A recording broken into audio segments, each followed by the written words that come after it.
gender, caste, religion, age. Money is money. There is a value and there is a purpose. However, different people approach money differently, so their response to money or money matters could be different across gender. Men may look at money in a different manner and women may look at it in a different manner. That is possible. But as far as money is concerned, money is absolutely agnostic. Having said that, there are cultural issues which impact the way men and women may deal with money. And there could be cultural issues with respect to the way somebody has grown up in a family environment or an urban versus rural setting. So these are the differences, but mostly the responses could be different because of these reasons. Money doesn't really bother whether you are a man or a woman or whatever.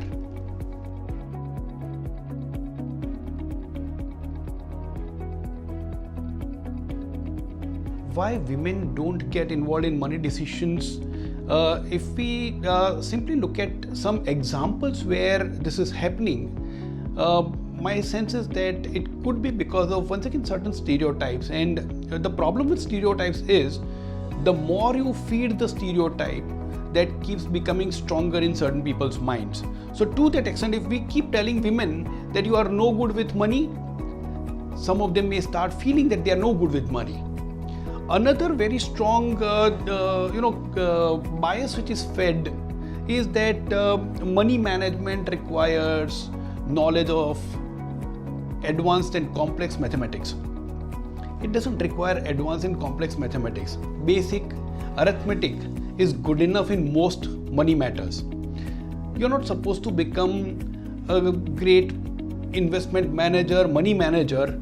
You're supposed to take care of personal finances, which is nothing but earning and spending, saving, investing, buying insurance policy, ensuring that the money is available at the time of need. So these are the small matters which is has nothing to do with advanced mathematics. So number one is the stereotype which is fed. Number two is this bias about too much math is involved.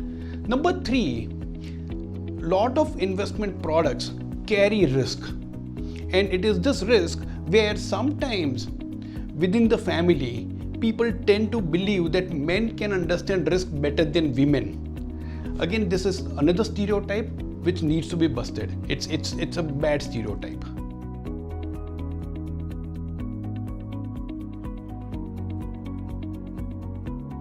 When it comes to the ability to take risk, it may be incorrect to generalize because there are different types of risks and different risks that people keep taking. Just to take a slightly different analogy, the biggest danger, the biggest risk in any house is fire and electricity.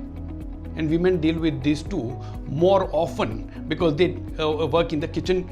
Again, I don't want to use the stereotype, but let's say at least in my family, my wife spends more time in kitchen than I do. Isn't that a risk?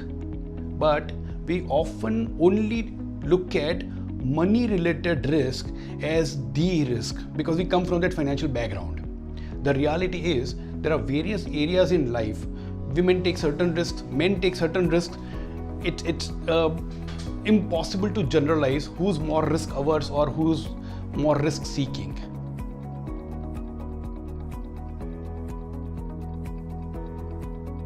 Mistakes. A lot of people make a lot of mistakes. The first mistake is not taking enough effort to understand the biggest thing related to money, which is risk.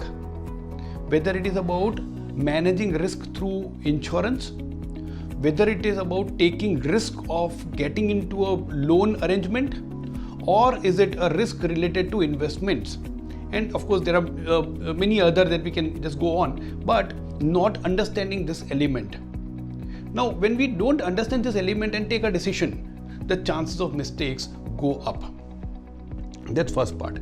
The second part is whenever we take decisions, the decisions are largely based on our emotional response to the situation. And there's nothing wrong with emotional response to situation. But when these emotionals become so dominant that rationality and logic completely take a back seat. That's where the emotions overwhelmed and we end up making mistakes. Let's take for an example. And I'll take an example from the world of investing. Recently, what is happening in the world, globally, there is a sell-off in the equity markets. The markets are falling. Now, at this juncture, there is a bias known as recency bias. What has happened in the recent past weighs very heavily on the mind. Given that situation, a lot of people are likely to be scared of taking any investment risk. And that includes, should I avoid investing in equity markets? Should I take my money off equity investments? Should I stop my SIP? These are the mistakes that people tend to make. This is just one of the examples. On the other hand, the other extreme could be when the markets are on a roll, there is a bull run, the prices are rallying. In that situation, if I had invested at an earlier lower price and the value of my investments have gone up, I may become overconfident about my abilities to understand the subject, though there is no contribution from my side except for staying invested. It's the market which has gone up. And that overconfidence also leads me to taking higher risks without proper respect being given to the investments. So that's where mistakes happen. Now, are these mistakes gender specific? No. This can happen to anyone of any gender. But one thing that I would like to highlight out here, which is about the emotional responses, is where the stereotypes which are discussed a lot, that women are risk averse, women don't understand finance, women don't understand mathematics, whatever be the case. These are bigger risks that one should be wary of.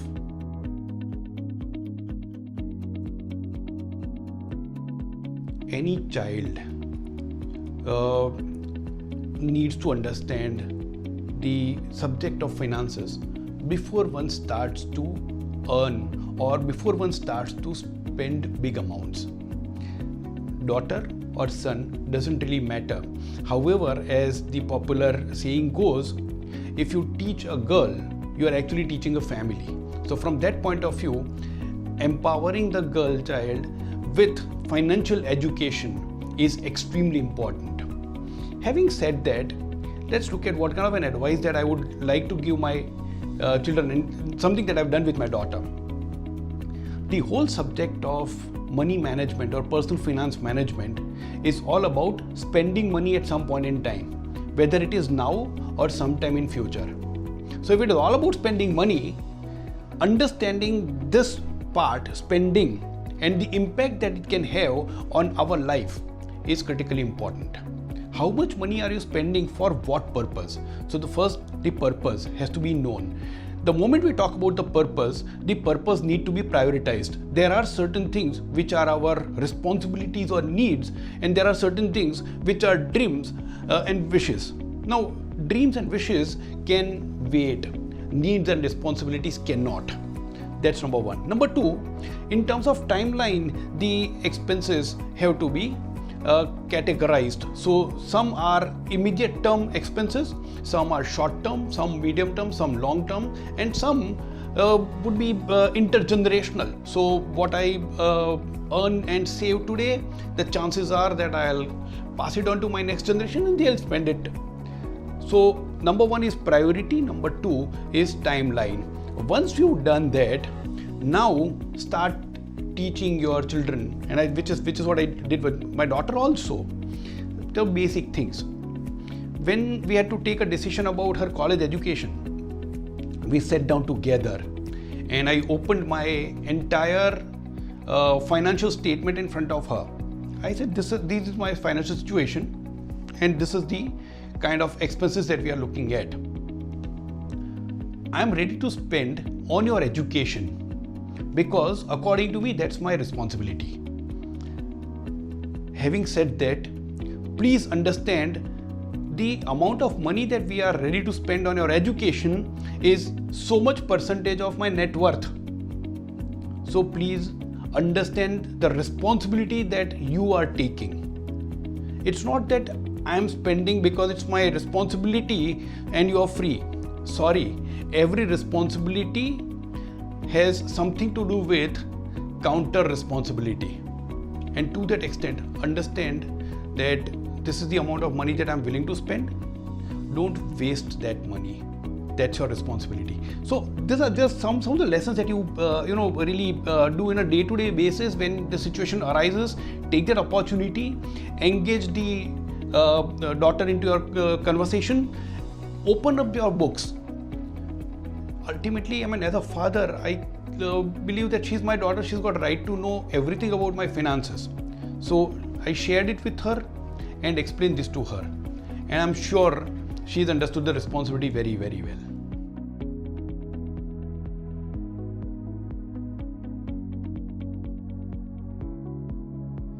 So I grew up in a family where women outnumbered men. And I was very close with my mother as well as my grandmother. And the way they approached money has left a very, very solid impression in my mind. When to spend, how to save that small amount regularly. And my grandmother used to use that proverbial cookie jar or the small boxes to safeguard our money. But this was one thing that I learned, that periodically you keep saving something. My mother used to accumulate small amounts, and periodically she would go to the jeweler and buy some gold.